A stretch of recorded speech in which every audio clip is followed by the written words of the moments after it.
Hey YouTubers, I just wanted to do a quick video on these metal stringers that I installed, and they're rusting out.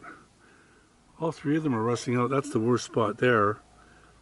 I installed these in 2008, and needless to say, I'm not too impressed.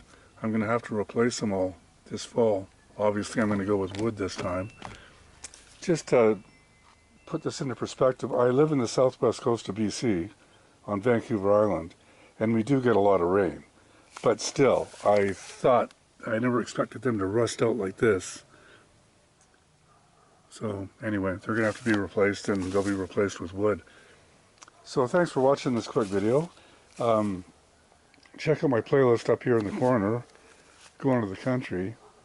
You'll find handyman tips like this that apply to everybody, as well as tips for folks that are thinking about going to the country or they're new to country living. So cheers. Thanks for watching.